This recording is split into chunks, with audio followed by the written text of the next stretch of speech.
ನಾವು theme apply ಮಾಡಿದ್ವಿ, ಪೇಜಸನ್ನು create ಮಾಡಿದ್ವಿ, ಥೀಮನ್ನು ಅಪ್ಲೈ ಮಾಡಿದ್ವಿ, ದೆನ್ ಮೆನೂಸನ್ನು ಕ್ರಿಯೇಟ್ ಮಾಡಬೇಕು. Menu nothing but, for example ನೀವು ನಿಮ್ಮ ಫ್ರೆಂಡು ಯಾವುದಾದ್ರೂ ಒಂದು ರೆಸ್ಟೋರೆಂಟ್ಗೆ ಹೋಗ್ತೀರಾ ಅಂತ ಅಂದ್ಕೊಳ್ಳಿ. ಆ ರೆಸ್ಟೋರೆಂಟ್ಗೆ ಹೋದಾಗ ನಾರ್ಮಲಿ ಏನಾಗುತ್ತೆ ಅಂತಂದರೆ, ಲೆಟ್ ಮಿ ಟೇಕ್, ನೀವು ನಾನ್ ವೆಜಿಟೇರಿಯನ್, ನಿಮ್ಮ ಫ್ರೆಂಡ್ ವೆಜಿಟೇರಿಯನ್ ಅಂತ ಅಂದ್ಕೊಳ್ಳಿ.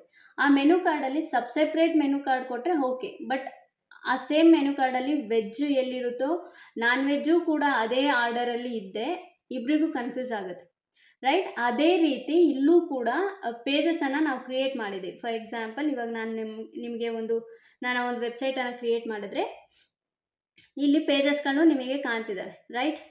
ಸಿ ಪೇಜಸ್ಗಳು. ಇಲ್ಲಿ ನನ್ನ ಪೇಜಸ್ಗಳು ಆರ್ಡರ್ ವೈಸ್ ಇಲ್ಲವೇ ಇಲ್ಲ, ಏನೋ ಒಂದು ರ್ಯಾಂಡಮ್ ವೇ ಅಲ್ಲಿ ಇದ್ದಾವೆ. ಹೋಮ್ ಪೇಜ್ ಆದಮೇಲೆ about us, candid, home, pre wedding shoot, sample page, wedding shoot. So ನನಗೆ ಈ ರೀತಿ ನನ್ನ ಪೇಜಸ್ಗಳು ಇರಬಾರ್ದು, ಒಂದು ರ್ಯಾಂಡಮ್ ಆಗಿ ಇರಬಾರ್ದು, ನನಗೆ ಆರ್ಡರ್ ವೈಸ್ ಆಗಿ ಇರಬೇಕು.